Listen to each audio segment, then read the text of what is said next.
नमस्कार, आप देख रहे हैं स्टार सिटी न्यूज़। इस वक्त हम मौजूद हैं साउथ दिल्ली साकेत क्षेत्र में। हमारे साथ इस वक्त मौजूद हैं सुजाता सिंह जी। आज मिलेंगे, इनके बातों को लेके इनसे सीधी बात करते हैं।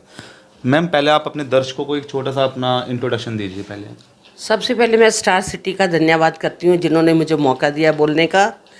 और मेरी इंट्रोडक्शन है, मेरा नाम सुजाता सिंह है और मैं protection of women empowerment organisation चला रही हूँ और ये मैं 10 साल से इसका काम कर रही हूँ। ओके। अच्छा, ये किस किस प्लेटफॉर्म में काम कर रही है आपकी संस्था? 10 साल में बहुत से ऐसे काम किए हैं औरतों के लिए, औरतों की भलाई के लिए, उनको एम्पावर करने के लिए।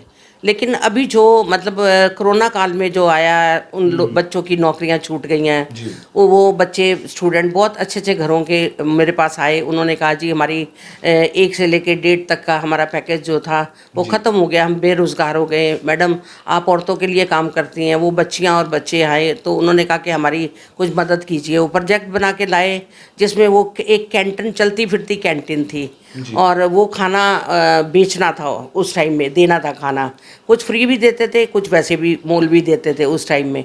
तो वो उन्होंने प्रोजेक्ट तो बना लिया, लेकिन वो प्रोजेक्ट करने के लिए बड़े उनको जगह नहीं मिली। उनको पुलिस और ये अपना सरकारी प्रशासन एमटीडी वाले करने नहीं दे रहे थे। उन्होंने कहा कि आप हमें काम करवाइए। तो मैं उन बच्चों को लेके एसडीएम साहब के पास गई तो उन्होंने हमारा सहयोग किया और हमने ये सबसे पहले जो कैंटीन लगाई, महरौली में कैंटीन लगाई। और ये मतलब उन्होंने हमें परमिशन दी कि आप मेट्रो स्टेशन पे भी लगा सकते हो और हमारे एसडीएम कोर्ट के पास भी लगाते। मैं उनका धन्यवाद करती हूँ उस प्रशासन का और एसडीएम का जिन्होंने उन बच्चों को ये हमारे थ्रू परमिशन दी। शिक्षा से जुड़े भी आपने कुछ काम किए मैम? कि जैसे दिल्ली सरकार है, केजरीवाल जी से खास तौर पे मैं बेनती कर रही हूँ कि 8वीं तक तो आप बच्चों को बुक्स दे देते हैं, लेकिन 8वीं के बाद उनको 10वीं करने के लिए, 11वीं 12वीं करने के लिए कोई भी साधन नहीं है उनका किताबों का। तो जो घरों में काम करती औरतें, जैसे हम स्लम एरिया में जाते हैं तो उन औरतों ने हमें ये अपील की कि भी हम तो बाय नहीं कर सकते, खरीद ही नहीं सकते, तो हम बच्चों को कैसे पढ़ाएंगे। वो बच्चों को मैंने देखा, वो बच्चे जुआ खेलना शुरू कर दिया, उन्होंने शराब पीनी शुरू कर दी, बहुत सारे ऐसे वो आ गए। तो उन बच्चों के लिए हमने अपने डोनर से लेके अपने अपने कुछ लोगों से लेके बेनती की कि ये हमें वो किताबें प्रोवाइड की जाए और वो किताबें हमने उनको प्रोवाइड की, यूनिफॉर्म प्रोवाइड किया। और ये सब करने के बाद वो बच्चे स्कूल जाने लगे और हम उन बच्चों को मिलते हैं, देखते हैं, हमें खुशी होती है कि वो बच्चे पढ़ रहे हैं। अच्छा, आप किसी राजनीतिक पार्टी से भी जुड़े हुए हैं मैम? राजनीतिक देखो, हमारे लिए पार्टी जो अच्छे काम करती है हम उनसे जुड़ते ही हैं। और मतलब मैं कहती हूँ कि कोरोना काल में केजरीवाल जी ने बहुत अच्छा काम किया, बहुत ही अच्छा काम किया। हमने अपने आंखों से देखा कि उन्होंने राशन बांटा, दवाइयाँ बांटी। और मैं सिख कम्युनिटी का भी धन्यवाद करती हूँ जिन्होंने वो लंगर तो लगाते ही हैं, पर उस टाइम में उन्होंने वो लंगर, जो दवाइयों का लंगर लगाया और वो क्या कहते हैं, ऑक्सीजन का लंगर लगाया। और ये मतलब भी मैं बस ये देख के बहुत खुशी हुई और अच्छा लगा और हमने भी उनके साथ मिलके हेल्प की। जैसे अभी एनजीओ चलाती है, इसमें कहीं ना कहीं सरकार की मदद मिलती है ना आपको? सरकार की मदद तो मिलती है पर आज तक मैंने कोई सरकार की मदद नहीं ली। तो मैनेज कैसे करते हैं आप? हमें कुछ ऐसे डोनर हैं जो मतलब भी हमारे मित्र हैं जो हमारी हेल्प कर देते हैं और कुछ मैं अपने पास से भी वो करती हूँ। आगे कोई प्लानिंग से आपकी मैम? हाँ जी, मैं चाहती हूँ कि भी मैं मतलब ये औरतों को मतलब एम्पावर करूँ। और जैसे अभी दिल्ली यूनिवर्सिटी की लड़कियाँ आई हैं हमारे पास और उन्होंने हमें कहा कि अभी मैं उनकी लहर वो प्रोजेक्ट है, कोई लहर प्रोजेक्ट है कि हमें 100 औरतें दो, उसके लिए हम काम करेंगे। तो वो 25-25 औरतें हमने अपने पास बुला के हमने बिजली उनको फ्री दी और अपना और भी जो साधन था, जैसे उनको वो गैस वैस की और बैठने का जगह का, वो हमने अपने पास से दी, मैंने अपने पास से दी और वो उनको काम कराया। उन्होंने साबुन बेचा और ये पानी कोल्ड ड्रिंक का किया। अभी उनका बीच में रुक गया है, अभी फिर उनके पेपर्स वगैरह आ गए हैं, वो अपनी एजुकेशन, अपनी पढ़ाई ख़त्म करके फिर वो हमारे साथ आएंगी और काम करेंगी। अच्छा सुजाता जी, आपके जो एनजीओ से कितने लोग जुड़े हुए हैं इसमें? एनजीओ के तो वैसे मेरे अपने जो मेंबर्स हैं वो तो 15 हैं जो मेन जो मेंबर है। वैसे एम्प्लॉयज़ 5-6 एम्प्लॉयज़ हैं मेरे पास। और वैसे हज़ारों के तौर पे मेरे पास जो अपने वॉलंटियर्स हैं, मोस्टली ये स्टूडेंट्स मेरे वॉलंटियर्स हैं। अच्छा, आप जो सेवा करती हैं, आपके अंदर इस सब चीज़ की भावना कैसे आई मैम? देखो ये तो ब्लड से होती है, भावना तो ब्लड से होती है। और शुरू से बचपन से ही मैं मतलब ही अपने फादर साहब के साथ जाती थी, जैसे पिंगलवाड़ा जाना, अंध विद्यालय जाना, संडे को उनका ऑफ होता था तो वो मुझे लेके जाते थे। ऐसे छोटे छोटे काम करने शुरू कर दिए। तो उसके साथ साथ मैं जब पंजाब से दिल्ली आई तो यहाँ आके काम काम किया।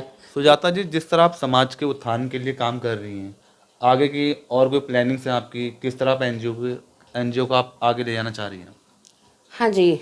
ऐसा है कि जो मेरा एनजीओ है, मैं चाहती हूँ कि मैं अकेले तो अकेली नहीं कर सकती, या हमारे 15 मेंबर तो नहीं कर सकते। मैं चाहती हूँ कि जगह जगह इसकी ब्रांचेस दे दूँ, ताकि वो हर ब्रांच में ये मतलब इस नाम से ये काम हो सके। अभी दिल्ली में कितने ब्रांचेस हैं आपके? दिल्ली में हमारे 3 ब्रांच हैं। किधर है मैम, कहाँ कहाँ पर हैं?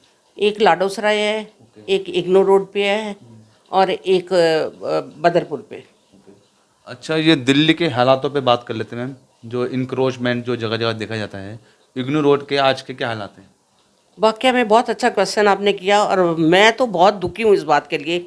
जब यहाँ देखती हूँ कि छोटे छोटे बच्चों का एक्सीडेंट, और बुढ़ों बुजुर्ग आदमी इतने परेशान होते हैं, और यहाँ पे रेहड़ियाँ लगा रखी हैं जगह जगह पे गलत कंस्ट्रक्शन कर रखी है।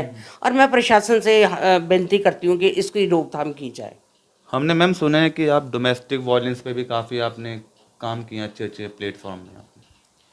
हाँ जितेंद्र, सबसे ज़्यादा मेरा फोकस होता है औरतों के ये देखने के लिए कि उनके उनके साथ क्या अन्याय हो रहा है। जी। और ये मोस्टली औरतें 9 बजे से आना शुरू कर देती हैं मेरे पास, जिनके घरों में बहुत सारी प्रॉब्लम्स होती हैं। जो बाप अपने बच्चों को छोड़ के चले जाते हैं, और जो अपनी बीवियों को छोड़ के चले जाते हैं, नशा करते हैं, या आदमी किसी दूसरी औरतों को रख लेते हैं। हमने एक टीम बना रखी है स्पेशल, कि हम उन औरतों को पकड़ के लाते हैं, वापस उनका पैचअप कराते हैं। और उन औरतों को अगर आदमी को हमें पीटना पड़े तो हम पीट भी देते हैं। पूरी टीम आपकी है? हाँ पूरी टीम है, और टीम के साथ हम काम करते हैं। चंदन कॉलोनी पास में ही पड़ती है। मेरे को 1-2 बार मौका मिला, वहाँ पे कोई केसेस हुए, मतलब मार पिटाई के केसेस हुए, तो मैंने जाके वहाँ देखा कि शरेआम शराब बिक रही है, शरेआम नशे बिक रहे हैं, और ये हमारा प्रशासन कुछ भी नहीं कर रहा। और मुझे बहुत अफसोस हुआ। हमने कंप्लेन भी की, बताया भी उनको कि आप ये सारे बंद करो। छोटे छोटे बच्चे हैं जो पढ़ाई करते हैं, वो भी शराब की बोतलें लाके वो नजायज़ वो ऐसे ही बेच रहे हैं। तो मैं उनसे बेनती करती हूँ अपने सरकार से कि प्लीज़ इसको बंद कराया जाए। और एक छोटा सा कोई संदेश आप देना चाहेंगी सुजाता जी? हाँ जी, मैं अपने देश को ये संदेश देना चाहती हूँ, और देशवासियों को, कि ये जो हिंदू मुस्लिम ये आपस में बहुत लड़ाई झगड़े हो रहे हैं, तो मैं मतलब ये अरदास करती हूँ कि ये सारी चीज़ें ना हों। और क्योंकि हमारे एनजीओ में हर जात के लोग आते हैं, और हम मिलजुल के काम करते हैं, तो मैं उनको संदेश देना चाहती हूँ कि सारे मिलजुल के आपस में बहन भाइयों की तरह जैसे पहले रहते थे, अब भी वही माहौल बना के रखिएगा। तो यह हमारी सीधी बात सुजाता सिंह जी से, स्टार सिटी के साथ मैं जितेंद्र गुप्ता।